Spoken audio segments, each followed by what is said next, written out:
hari ini kalau Anda mendatangkan Mourinho untuk menukani Maluku United mengganti Imran Nahumaruri, tidak ada jaminan bahwa tim ini akan juara.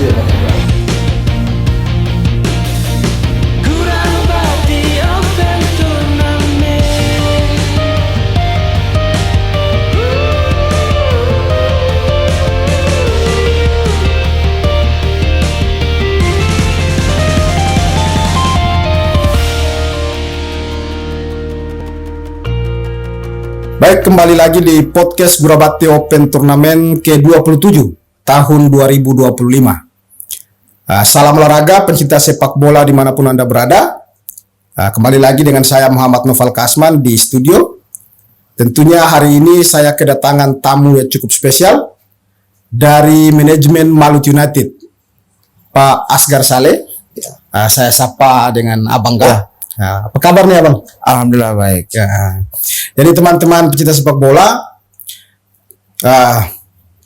Abang Gah ini itu mungkin sudah tidak asing lagi bagi orang-orang yang hobinya sepak bola, apalagi pencinta Maluku United ataupun bahkan pencinta Persiter pada masa itu. Abang Gah ini salah satu tokoh yang bisa dibilang pencetus ya, atau penggagas lah. Dan kalau kita berbicara orang yang betul-betul serius dalam berbicara sepak bola Maluku Utara, ya saya rasa Abang Gah adalah orang yang pantas untuk bicara itu. Oke, Abang Gah, Maluku United, ya, sekarang menjadi primadona setelah masa keemasan Persiter, lahir kembali Maluku United ini, Bang. Untuk Maluku United sendiri nih, Abang, mungkin ini orang karena kedatangan, jadi saya harus tanya ini.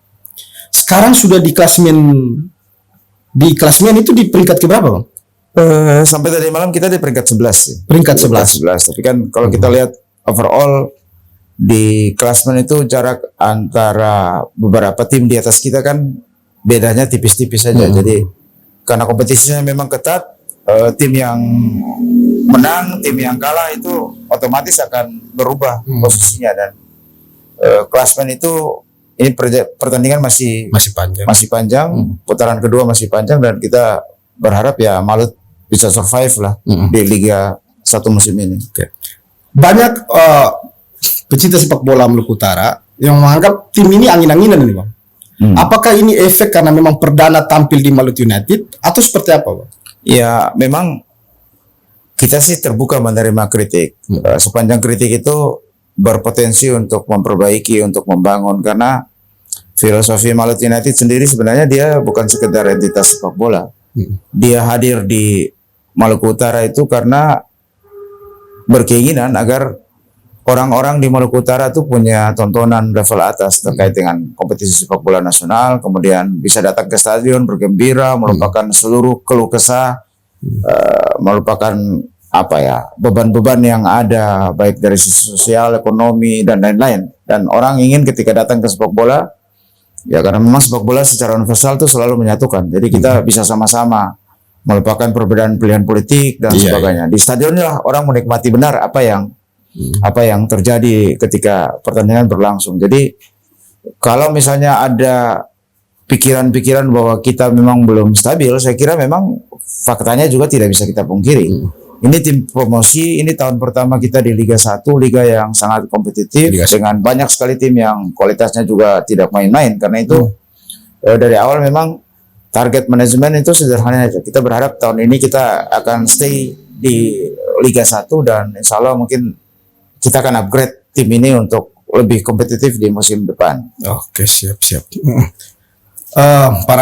Kenapa saya tanyakan soal ini? Karena kemarin kan Abang sempat lihat juga tuh soal kekecewaan supporter terhadap pelatih Imran Nahumaruri, sampai muncul tagline soal Imran out itu.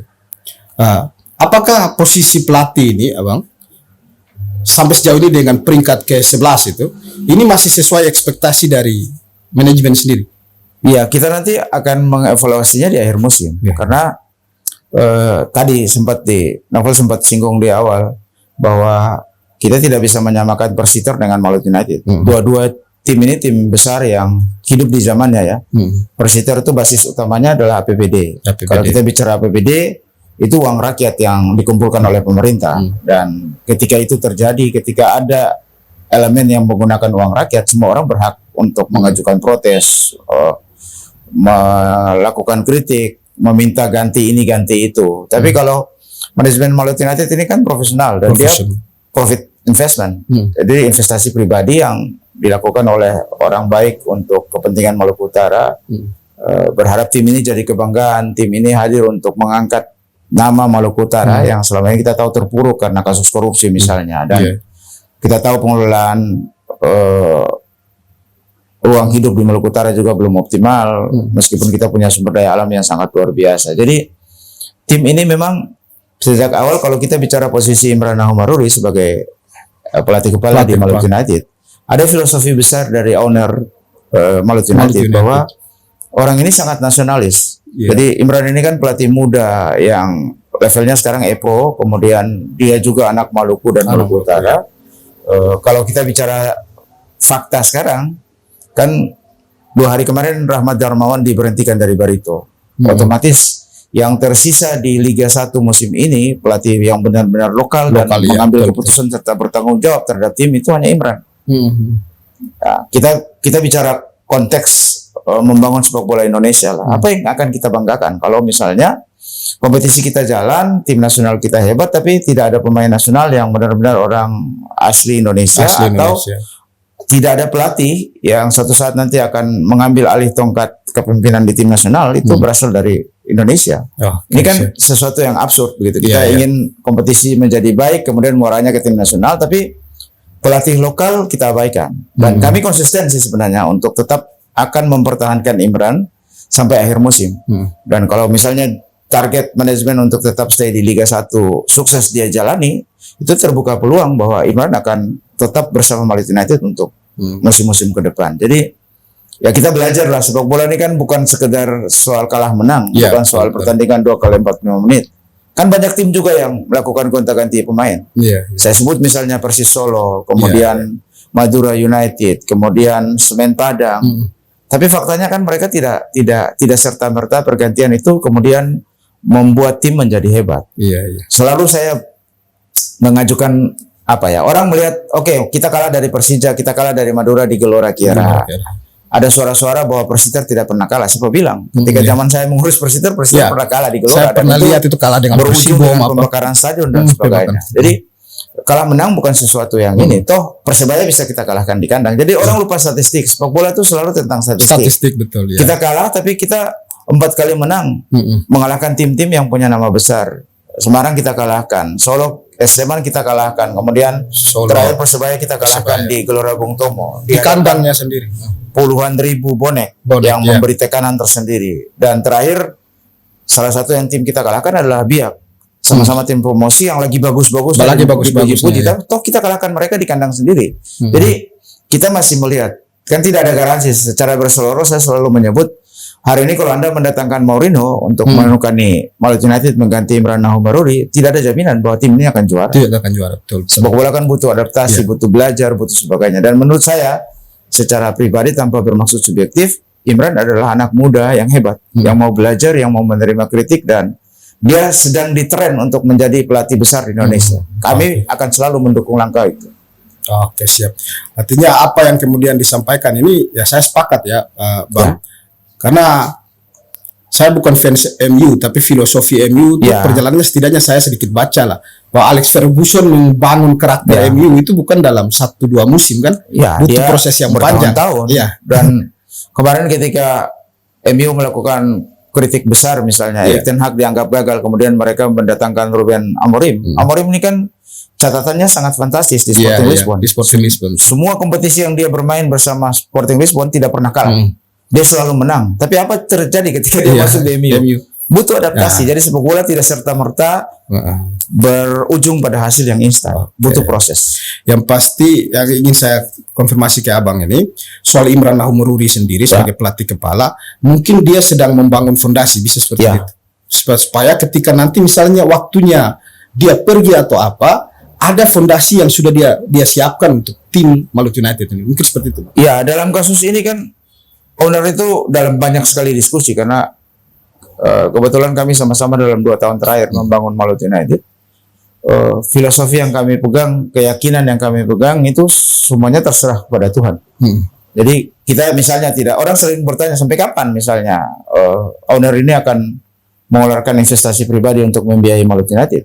Jawaban kita ya sampai Tuhan menyuruh berhenti. Yes. Kemana arah Malut United berkembang, kemana posisi Imran akan, itu tergantung jalan Tuhan. Jadi dalam beberapa bulan terakhir kan dinamika terjadi. Casio harus pulang. Korea mengajukan pengunduran diri dengan alasan-alasan yang memang kita tidak bisa elakkan. Tapi kan di balik itu ada hikmah. Misalnya ketika Korea pergi karena evaluasi yang dilakukan oleh tim pelatih secara internal, kita memang memiliki split di beberapa sektor, termasuk sektor penjaga gawang. Dan ketika Korea pergi, jatah pemain asing kurang 1, ya kemudian Dida masuk. Dan ketika Dida datang kan orang semua berteriak bahwa statistik dia di Madura kebobolan 31 gol. Dan itu catatan buruk bagi seorang kiper. Tapi kan tim dengan pemain itu beda. Seorang pemain dia bisa bintang, tapi ketika dia masuk ke tim yang salah dia tidak akan berkembang. Betul. Dan sebaliknya, seorang pemain yang biasa-biasa saja ketika dia masuk di tim yang tepat dia akan jadi pemain yang hebat. Dan 2 pertandingan ini Dida luar biasa menurut saya, menjawab apa yang kita butuhkan di sektor penjaga gawang. Bukan berarti Redondo dan Muhammad Fahri tidak bagus, tapi kan kita butuh konsistensi. Sepak bola itu butuh konsistensi. Itu yang harus dijaga. Ini menjawab juga kan pertanyaan-pertanyaan di masyarakat bahwa Malut United-nya ambil pemain yang begini begitu dan lain sebagainya. Tapi yang pasti pemain-pemain yang diambil oleh Malut United ini adalah pemain-pemain yang memang dibutuhkan secara strategi, bukan alasan-alasan yang lain kan, Bang?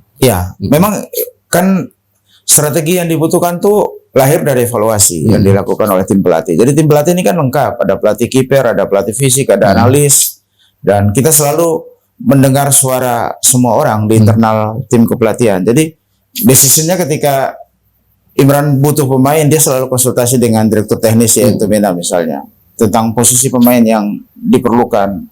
Ya ini kan dinamika yang berkembang di internal tim dan publik tidak tahu apa yang terjadi, tapi semua pemain yang direkrut itu berdasarkan analisa kebutuhan. Dan kalau misalnya pemainnya sesuai ekspektasi, kita bersyukur. Tapi kalau misalnya dia tidak sesuai dengan harapan yang kita berikan, ya kita akan melakukan evaluasi lagi untuk mencari yang terbaik. Karena sepak bola itu proses. Evaluasi profesional tentunya. Satu hal lagi, Bang, yang sering kita dengar. Kadang karena sebelum Malut United kita tidak bisa pungkiri bahwa primadona pertama sepak bola publik Maluku Utara ya Persiter.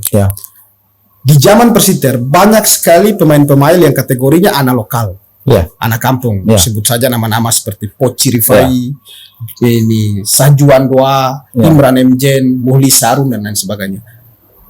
Karena itu sering publik sering membandingkan Persiter dan Malut United, di mana komposisi Malut United minim sekali pemain lokal. Mungkin Abang bisa tentang soal ini. Tentang pemain lokal, beberapa malam yang lalu saya dan Coach Im diundang oleh teman-teman Superman. Mereka juga dalam diskusi sambil ngopi itu, mereka juga bertanya hal yang sama. Kenapa pemain lokal tidak diberi ruang? Secara teknis Imran memberikan jawaban, tapi secara filosofi dan hal-hal yang berkaitan dengan fakta, saya bilang bahwa kalau misalnya anak-anak lokal kita yang sekarang 9 orang yang bergabung di tim Malut United, kalau kualitas permainannya selevel dengan Safruddin Tahar misalnya, itu tidak mungkin Imran tidak akan memasang mereka. Safruddin itu pemain yang juga lahir dari Gurabati Open Turnamen, beberapa kali dia bermain di sini. Dia pemain yang punya pengalaman, punya ketenangan, punya jiwa kepemimpinan, dan sekarang dia dipercaya jadi kapten tim Malut United. Levelnya tidak pernah turun, konsisten. Sepanjang Liga 1 musim ini dia selalu bermain dan nyaris tidak tergantikan. Betul. Kalau level permainan lokal seperti semula, semua pemain lokal yang ada di Malut United itu bermain di level Safruddin. Saya kira Imran tidak akan punya pilihan untuk tidak memainkan mereka. Jadi kita belajar tentang konsistensi, kita belajar tentang spirit untuk mau menunjukkan bahwa saya pantas menggunakan jersey dengan nama Malut United. Itu kuncinya. Jadi kalau kita balik lagi tuntutan terkait dengan tuntutan itu, di tim ini kan kebetulan ada duet tim nasional, ada Yance dan Yakub Sayuri. Kalau pemain lokal kita mau berebut posisi di starting 11, minimal mereka dalam latihan, dalam masa persiapan tim harus menunjukkan bahwa mereka lebih baik dari Yance dan Yakub. Karena akan menjadi hal yang tidak mudah bagi seorang pelatih untuk mencadangkan Yakub dan Yance. Karena level mereka adalah timnas, dan dua anak Papua ini sepanjang yang saya lihat di Liga 1 musim ini, attitude-nya, perilakunya sangat baik, kemudian sopan, kemudian latihannya melebihi apa yang diberikan oleh tim pelatih. Jadi mereka berlatih, oke, kita latihan pagi 2 jam dari jam 8 sampai jam 10. Yakub dan Yance sering mengambil latihan-latihan di luar itu, gym misalnya, tambahan-tambahan, dan itu membuat konsistensi mereka bermain di Maluku United ketika liga berjalan itu terlihat. Jadi intinya begini, pemain yang menunjukkan ketekunan, keseriusan dan level kompetisi di latihan itu akan terbukti di permainan yang sebenarnya. Jadi bagaimana Anda mau bermain di starting 11 kalau latihan saja misalnya malas-malasan, latihan seadanya karena memang merasa bahwa gaji sudah dibayar, fasilitas ada dan sebagainya. Ini soal yang paling krusial. Jadi balik lagi ini berkaitan dengan attitude, berkaitan dengan mentalitas. Dan kalau orang bertanya kenapa pemain lokal, balik lagi kita bertanya, Anda bisa mendata berapa anak Surabaya yang bermain di Persebaya, berapa banyak anak-anak asli Bandung yang bermain di Persib saat ini, atau misalnya berapa banyak anak-anak Jakarta asli yang bermain di Jakarta saat ini. Ini sepak bola profesional. Siap. Jadi mungkin itu ya pecinta sepak bola. Kalau berbicara soal Maluku United ini turang harus memisahkan zaman Persiter dan Maluku United. Bagaimana Persiter itu berkembang punya perjalanannya dibandingkan dengan Maluku United. Ada hal-hal yang lebih krusial yang perlu dinilai secara profesional oleh orang-orang yang di dalam Maluku United itu sendiri. Oke, saya kira untuk Maluku United kita break sebentar nih Bang. Ini karena datang di podcast Gurabati Open Turnamen ini, jadi saya ingin tanya soal Abang Gai ini terkait dengan Gurabati Open Turnamen. Karena di tahun 2023 sebelumnya itu beberapa pertandingannya, Abang sempat mengulas dia dalam bentuk tulisan peluang menang tim dan lain sebagainya.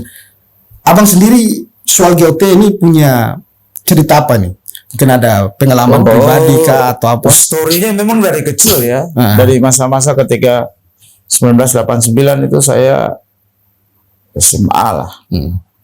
Pertama Gurabati Open Turnamen resmi digelar sebagai sebuah event tahunan yang terkonfirmasi dengan agenda PSSI. Jadi sebenarnya GOT ini memiliki sejarah panjang. Kalau bisa saya sebut, orang banyak menyebut bahwa ini tarkam terbesar di Indonesia Timur. Tapi kalau kita lihat data terkini, rasa-rasanya memang bisa disebut bahwa Gurabati Open Turnamen yang sudah masuk season ke-27 ini sebagai salah satu turnamen antar kampung terbesar di Indonesia sih sebenarnya. Karena beberapa turnamen yang berbasis tarkam seperti ini sudah tidak lagi dilakukan. Dulu ada Mara Halim Cup di Medan, ada beberapa di Makassar dan sebagainya. Tapi sekarang tidak lagi dilakukan. Jadi mungkin GOT secara tradisional bisa bertahan sebagai satu-satu open turnamen yang dikelola oleh anak-anak muda lokal di Kelurahan Gurabati. Itu sesuatu yang menurut saya amazing.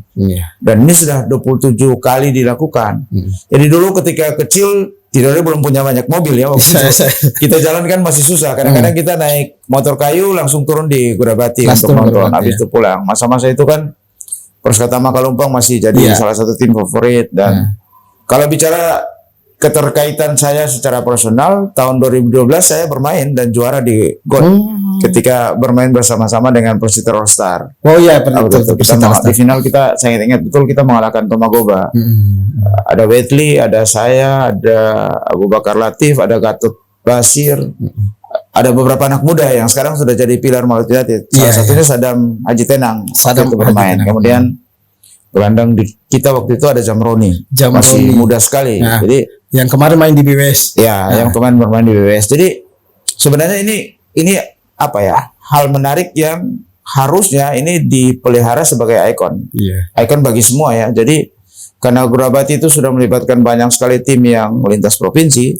menurut saya ini harusnya dipelihara dalam tanda kutip sebagai bagian dari aset bersama. Tidak hanya oleh komunitas orang Gurabati atau anak-anak Gurabati, tapi juga kebanggaan Maluku Utara ya, sebagai sebuah provinsi yang punya banyak sekali potensi pemain bola di usia muda.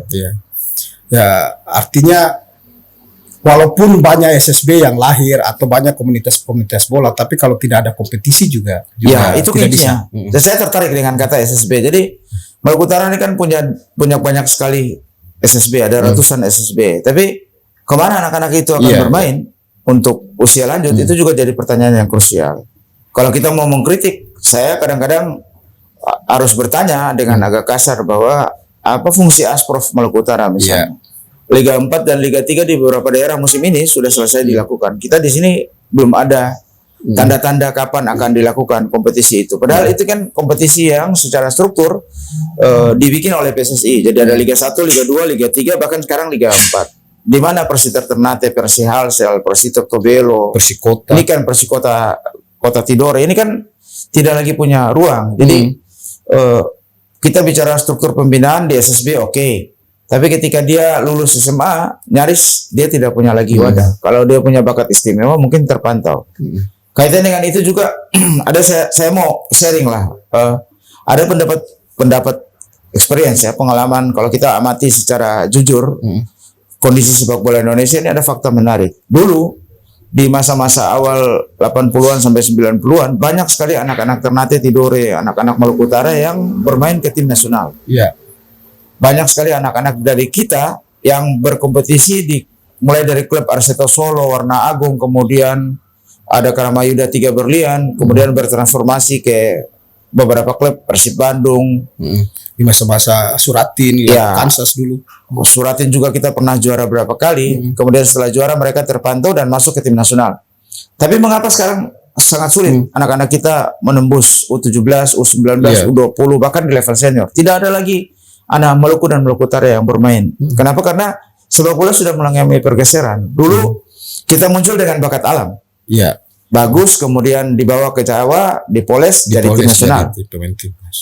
Jawa waktu itu belum punya SSB, belum punya akademi. Sekarang di seluruh tanah Jawa itu ada sekolah sepak bola, ada akademi di mana-mana. Bahkan beberapa klub luar negeri yang besar juga punya basis akademi di Indonesia. Dan anak-anak secara metodologi mulai dari usia 8, 9 sampai 15 tahun itu dididik di akademi. Jadi ketika ada level kompetisi mereka keluar memperkuat klubnya atau memperkuat SSB-nya, ketahuan. Dan itu mudah direkrut untuk masuk ke timnas U17 dan seterusnya. Sementara kita di sini SSB kita kan mentok. SSB kita kan hidup dari iuran orang tua. Dikelola jauh dari kata profesional. Ada beberapa pelatih yang mungkin karena tanggung jawab moral sebagai dulu mantan pemain. Dia bentuk SSB, melatih tiap sore tanpa digaji, tanpa honor. Dan ketika mereka harus bertanding bahkan keluar Jawa, keluar Maluku Utara untuk mengikuti Suratin Cup U13, 15, 17, itu kan kadang-kadang orang tua harus menggadaikan motornya, menggadaikan apa yang dimiliki untuk membiayai anaknya bermain. Berhutang ini kan, dulu lah. Ya dalam tanda kutip di mana tanggung jawab kita sebagai apa ya, sebagai komunitas yang besar. Ini yang bikin beda. Jadi anak-anak Jawa sekarang mudah menembus tim nasional karena mereka sejak awal dididik di SSB, kemudian besar ke akademi dan seterusnya. Sepak bola bukan soal skill. Ada attitude, ada perilaku di situ, ada mentalitas yang harus dididik di situ.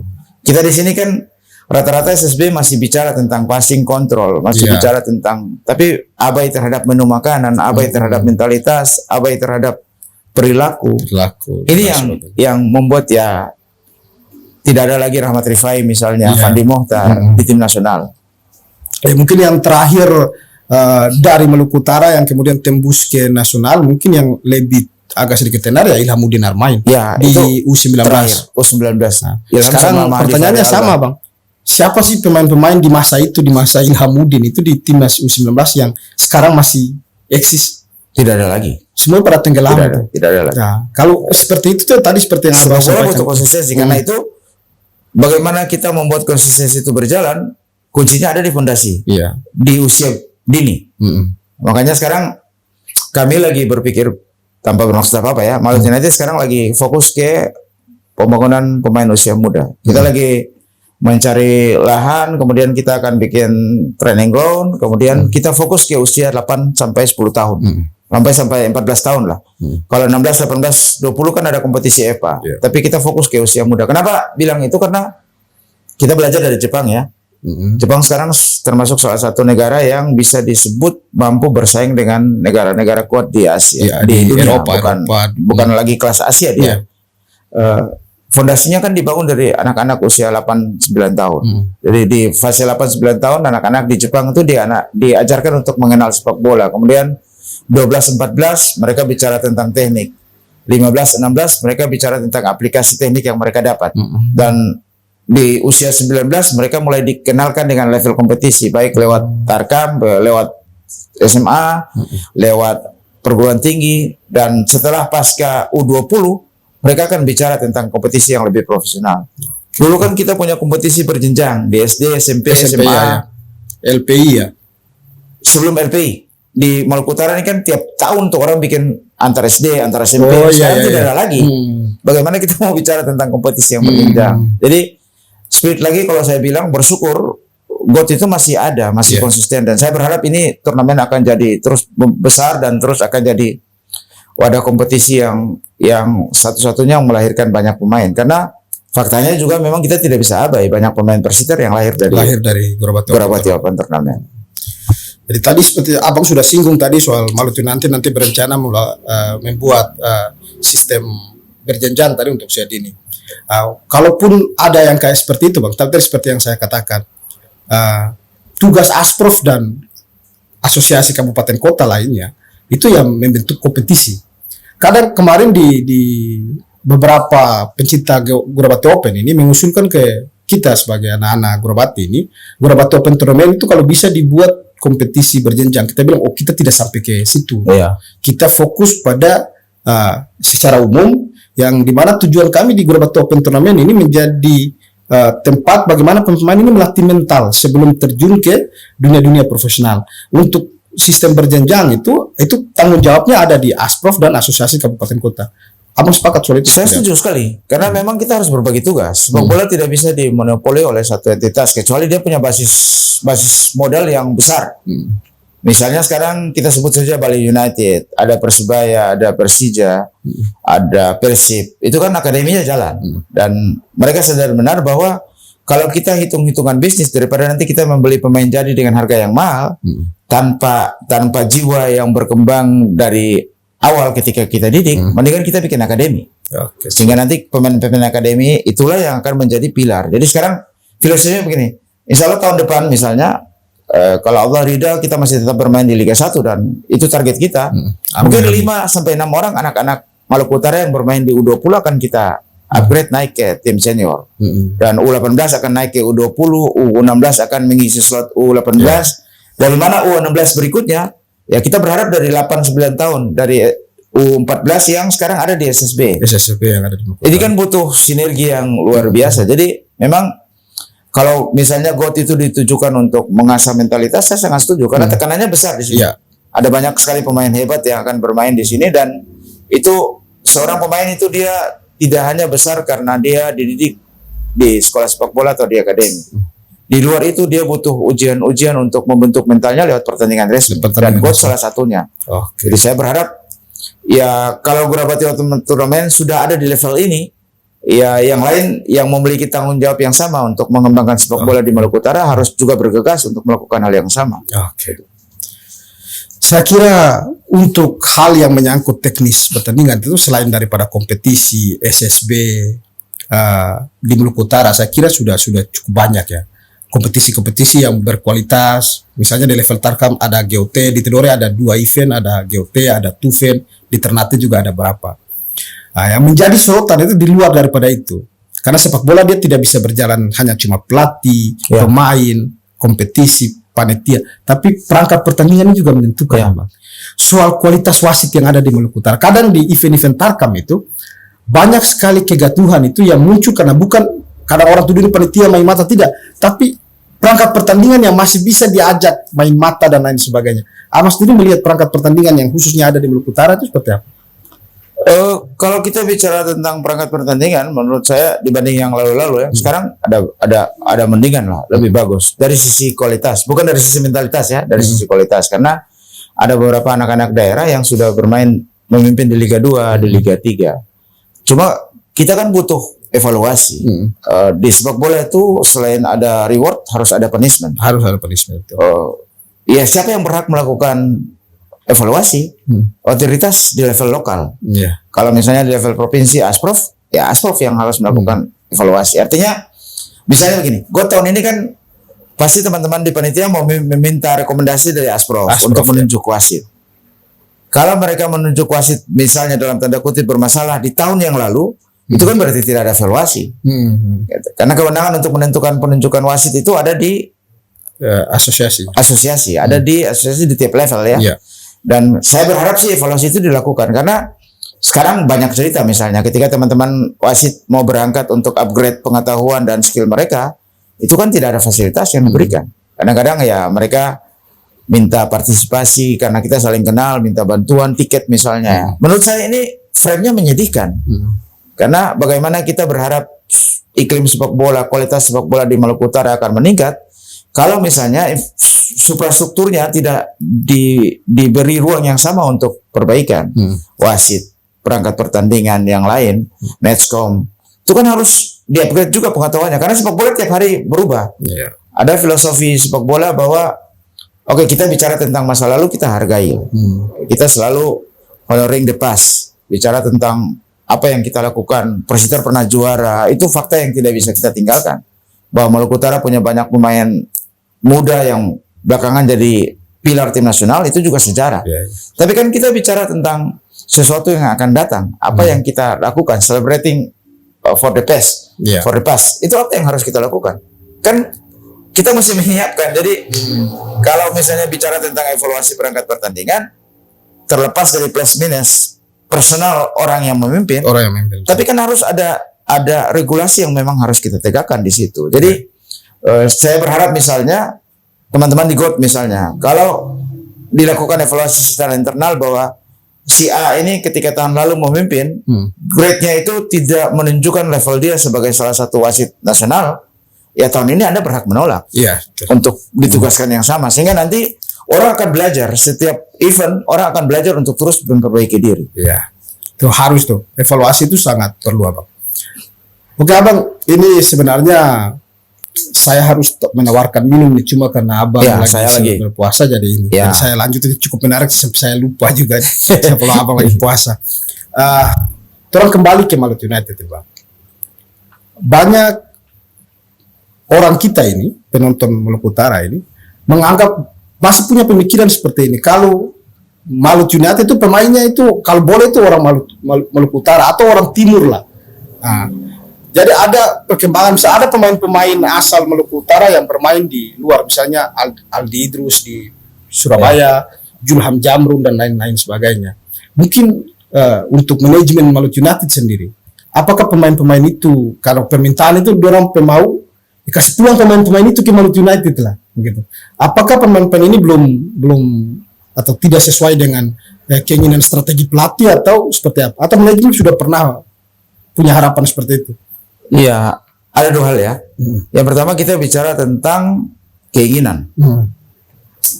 Yang kedua kita bicara tentang kebutuhan. Jadi saya mulai dari keinginan. Ketika tim ini pertama mengakuisisi Putra Delta Sidoarjo untuk memulai musim kompetisi Liga 2 2023, seluruh pemain asli Maluku Utara di Liga 2 dan Liga 1 itu kita hubungi. 90% di antara mereka saya yang langsung melakukan kontak langsung. Tapi kami sadar waktu itu mungkin karena Maluku United tim baru, sebagian besar menolak, menganggap tidak ada kepastian tentang masa depan. Sebagian lagi masih terikat kontrak dengan klubnya, kemudian sebagian lagi memilih untuk tidak bergabung. Keputusan yang sebenarnya kami hargai, makanya kami cuma mendapat beberapa pemain lah waktu itu. Ilham, kemudian ada Sadam, ada Rivalda Story, dan beberapa pemain lokal di sini ya, yang kita rekrut untuk jadi bagian dari Maluku United Liga 2. Kita menghargai betul pilihan-pilihan itu. Jadi kalau mau dibilang bahwa kita tidak memberi atensi khusus terhadap anak-anak lokal Maluku Utara itu juga sesuatu yang menurut saya salah kaprah karena dari awal kita memang menghubungi tapi mereka yang tidak mau. Yang kedua kita bicara tentang aspek kebutuhan. Sebuah tim otoritas untuk menentukan pemain itu ada di pelatih. Bukan di siapa-siapa. Jadi karena ini tim profesional, manajemen juga meskipun misalnya owner itu memiliki otoritas untuk memutus siapa yang akan dia pilih, tapi kita menjaga karena kita belajar dari banyak tim lain yang campur baur antara tarik menarik interestnya antara pemilik klub dengan pelatih. Dan berujung pada kegagalan. Kemudian Maluku United ini kan kita tidak punya kepentingan apa-apa. Kita tidak punya owner itu tidak punya kepentingan politik, tidak punya kepentingan bisnis, tidak punya. Dia cuma ingin kita mengembangkan misi sosial dan kemanusiaan di Maluku Utara. Karena itu memang kebutuhan pemain itu terserah tim pelatih. Dan kebetulan saja di Liga 2 itu Coach Im juga meminta saya untuk berkomunikasi dengan beberapa pemain, tapi belakangan mereka tidak mau karena alasan-alasan yang saya sebutkan tadi. Jelang Liga 1 bergulir juga frame-nya masih sama. Ada keinginan untuk membawa pemain-pemain lokal kita balik, tapi beberapa di antaranya misalnya saya menyebut salah satu contoh Tauhin misalnya yang bermain di Persebaya itu dia terikat kontrak di Persebaya sampai musim ini. Dan ketika itu didiskusikan secara terbuka, kami kan tidak bisa memaksa bahwa menghargai dia punya kontrak profesional dengan Persebaya. Sehingga kalau misalnya selesai kontrak dia mau memutuskan untuk balik lagi ke Maluku United, saya kira pintu itu akan terbuka. Beberapa pemain juga terjadi yang sama. Beberapa menolak. Jadi kita tidak bisa serta-merta meyakini bahwa semua keinginan itu terpenuhi. Toh kita harus mengkomparasinya dengan kebutuhan pelatih, kebutuhan taktikal, kebutuhan strategi. Dia butuh pemain seperti apa. Ya kita bersyukur Safruddin Tahar akhirnya bergabung dengan kita dan sekarang jadi salah satu pilar penting di belakang Maluku United. Jadi sekali lagi balik lagi saya bilang kalau mungkin tahun ini kita dalam proses untuk belajar di Liga 1. Insya Allah tahun depan mungkin saja ada 5 sampai 6 orang anak-anak EPA akan muncul di Maluku United. Mereka diberi ruang untuk belajar karena kompetisi Liga 1 ini bukan kompetisi yang ringan. Iya itu. Regulasi memberi ruang bagi 8 pemain asing. Kalau kita bicara tentang starting 11, 8 pemain asing itu bisa bermain, itu artinya hanya 3 lokal yang bersaing. Kalau kita mau menjadi tim yang kuat, 3 lokal ini otomatis pilar tim nasional. Karena sekarang kita berhitung di Maluku United itu ada Yance Yakob, ada Wahyu Pras yang levelnya pemain nasional. Di luar itu ada beberapa pemain yang sangat bagus dan punya potensi untuk level itu. Jadi memang butuh ruang dan kesempatan. Kembali lagi ke pemain. Mau tidak mereka untuk bersaing merebut starting 11? Mau tidak mereka memelihara konsistensi mereka bermain di level sepak bola paling tinggi. Itu konsistennya. Makanya tadi di awal saya bilang, kalau Anda bisa menunjukkan performa 100% seperti seorang Safruddin Tahar, hari-hari ini di Maluku United, Anda akan menjadi starting 11 di Maluku United. Jadi itu pecinta bola Maluku Utara. Siapa sih yang tidak punya keinginan untuk melihat skuad kebanggaan diisi oleh pemain-pemain lokal? Namun tadi ada beberapa hal soal regulasi, kontrak dan lain sebagainya. Kita juga sebenarnya kita juga sebenarnya berpikir keras. Jadi jangan dikira bahwa ketika kami mengumpulkan 30 pemain, kemudian ada pemain yang tidak sama sekali tidak memiliki jam terbang, kita kan juga berpikir tentang masa depan dia. Itulah mengapa ketika misalnya ada tawaran dari PSPS Pekanbaru untuk meminjam Ikhlasul Qadri, kita berikan. Karena dia butuh jam terbang, dia butuh bermain di level kompetisi yang bagus untuk mengasah mental, mengasah skill dia. Dan PSPS kan sekarang lagi berjuang di 8 besar. Mudah-mudahan dia bisa menjadi bagian dari sukses PSPS untuk masuk ke Liga 1. Kalaupun akhir masa peminjaman, toh dia jadi bagian dari pemain Maluku United. Tapi kan dia punya jam terbang yang lebih. Itu yang kita pikirkan. Bang, tadi abang sempat singgung soal owner Maluku Utara yang tidak punya kepentingan apa-apa. Misinya itu lebih ke misi-misi sosial. Ini saya bisa lihat di perdana lawan Solo main perdana di Ternate di Stadion Kiraha itu anak-anak yatim ya, Bang. Iya. Libatkan anak-anak Libatkan. yatim untuk datang nonton gratis Ya. di stadion. Apa filosofinya itu? Apa sepak bola untuk membahagiakan atau seperti apa? Ya. Kalau kita bicara tentang filosofi klub ini sebenarnya di awal, jadi diskusinya begini. Desember 2022, itu saya diundang ke Manado untuk ketemu dengan Pak David Glenn dan anaknya Pak Kenneth.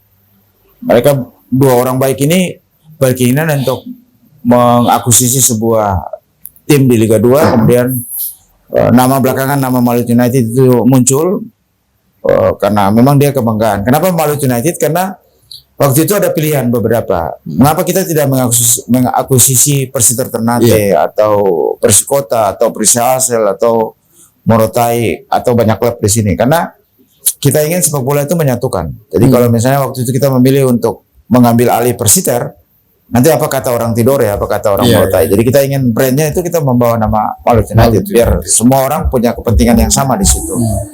Kemudian waktu itu saya sempat bertanya, mengapa harus membeli klub sepak bola? Pak David ini kan punya bisnis di tambang di sini, di tambang yang tidak seberapa besar, jauh dibanding dengan IUIP dan Harita. Tapi orang ini sadar betul bahwa itu pemberian Tuhan. Jadi dia sempat dalam sebuah diskusi yang menurut saya masih ingat sekali, dia bertanya ke saya, kalau kamu diberi Tuhan 100 barang begitu, rezeki itu dalam kuantitas 100 lah misalnya. Kemudian untuk mencukupi kebutuhan kamu dan keluarga kamu itu 10 saja tidak habis, 90 kamu apakan? Dia menyebut dalam Injil, dalam Al-Quran perintahnya sama bahwa kita harus memanfaatkan pemberian itu untuk kepentingan banyak orang, karena itu tugas kemanusiaan kita ya, ada di dunia. Dan dia melakukan itu. Jadi 90 yang sisa ya dia menaikkan orang umroh, membangun fasilitas pendidikan, membangun sekolah, membangun masjid, membangun gereja. Kemudian yang terakhir menghidupkan klub sepak bola. Mengapa sepak bola? Karena memang di Maluku Utara ini kan kalau kita mau jujur, kalau kita bicara fanatisme, orang fanatisme level pertama itu agama. Iya. Yang kedua sepak bola. Yang kedua sepak bola. Tidak ada yang lain. Jadi ketika pertandingan tarkam di level apapun, orang selalu hadir, orang selalu berdebat, orang selalu bertengkar, orang selalu datang, menonton, kemudian pulang dengan kegembiraan, ya sepak bola. Sepak bola. Karena itu kita membeli sepak bola. Jadi filosofi Malut United itu kita mengumpulkan, kemudian memberi arah, kemudian tujuan akhirnya memang membahagiakan orang banyak. Dan itu yang dilakukan. Makanya dari awal ketika Gelora ingin direnovasi, Pak David itu sudah menyampaikan ke saya bahwa suatu saat kalau Tuhan izinkan dan Gelora itu jadi kita gunakan, harus ada space untuk anak yatim piatu.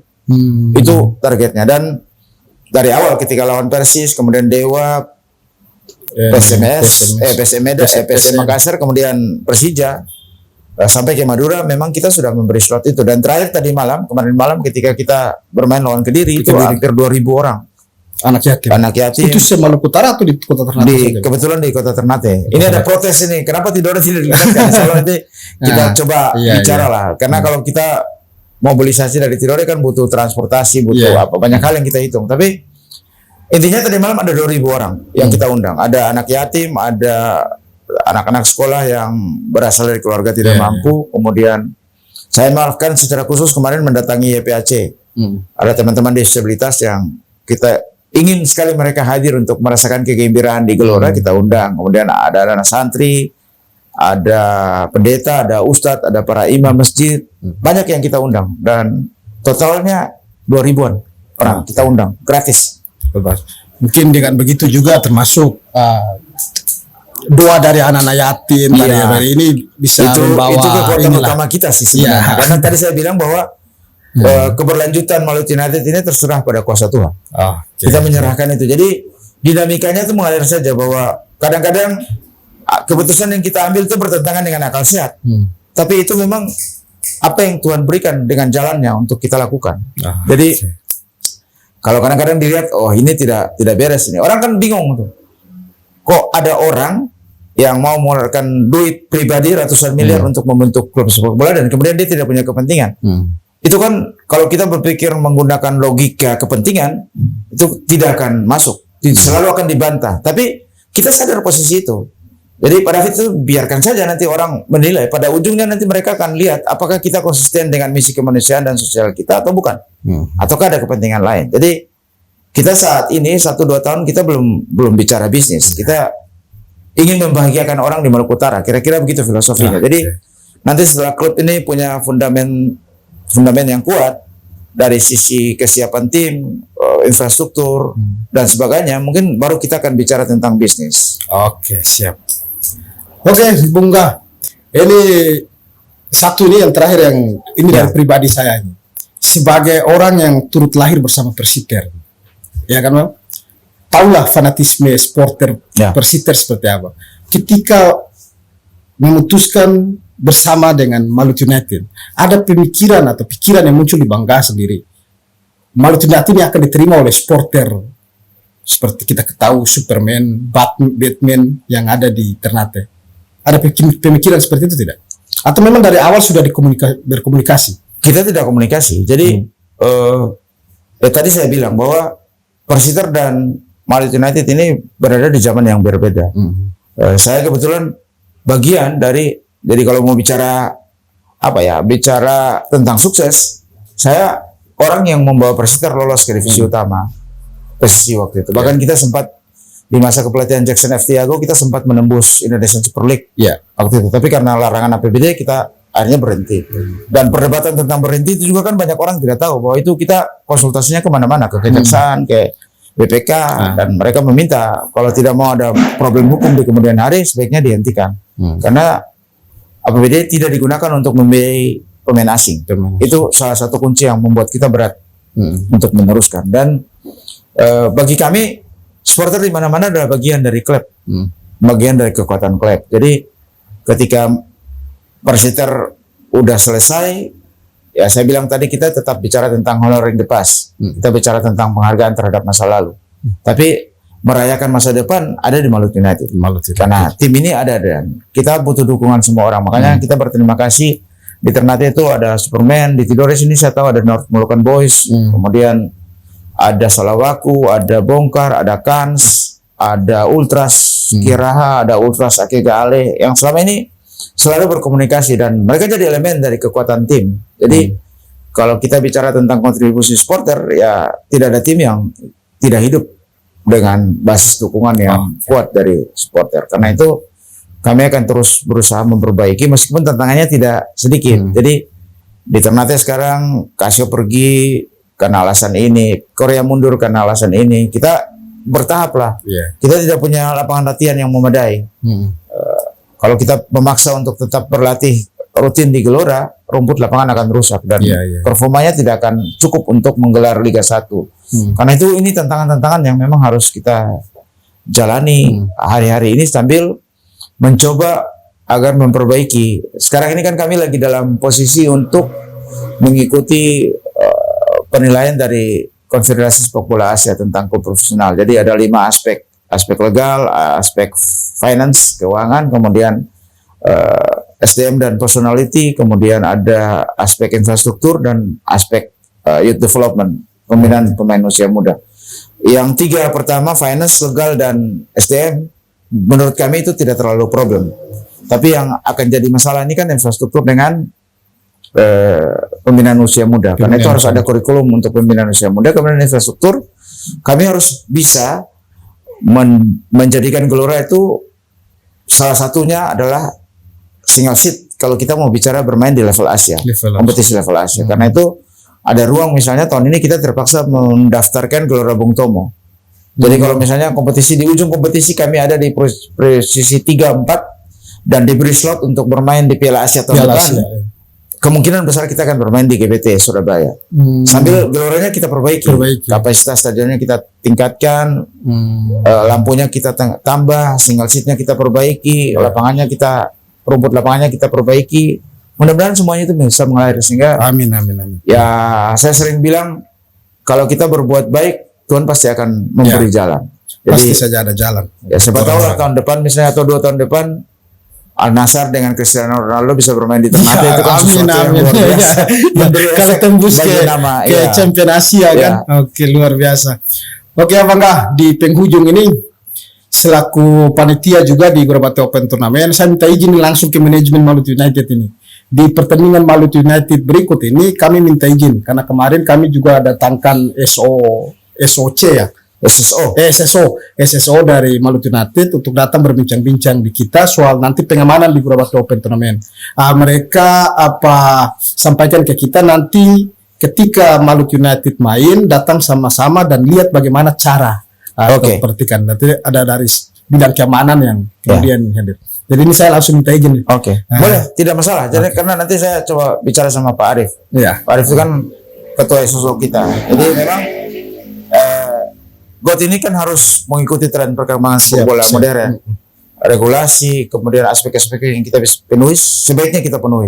Salah satu contohnya adalah karena kita belajar dari peristiwa Kanjuruhan, teman-teman polisi tidak bisa lagi ada di ring 1. Di ring 1. Itu kewenangannya ada di steward. Siapa steward? Saya kira anak-anak muda Gorabati diberi ruang untuk dilatih agar jadi steward yang baik, dan memang ada metode pelatihan, ada tugas dan tanggung jawab, dan sebaiknya memang itu di-sharing. Nanti saya coba bicara dengan teman-teman SSO, kalau misalnya di sini ada ruang dan waktu, kumpulin berapa SSO, berapa steward yang kita butuh, mereka bisa datang untuk memberi pelatihan agar ketika misalnya GOAT tahun ini kita mulai, ada steward yang mengawasi di dalam stadion. Oke, makasih Bang Gal. Terima kasih sebelumnya ini sudah meluangkan waktu untuk datang bincang-bincang dengan saya di podcast ini. Oke, pecinta sepak bola, itu tadi perbincangan kita dengan manajemen Maluku United, Abang Asgar Saleh. Selanjutnya untuk tim sepak bola yang sudah menerima edaran dari Gorabati Open Turnamen, kalau ada hal-hal yang ingin ditanyakan nanti di komentar di Facebook, YouTube, dan Instagram Gorabati Open Turnamen. Demikian, Assalamualaikum warahmatullahi wabarakatuh. Salam olahraga. Bangkitkan semangat kami, lahirkan setiap generasi.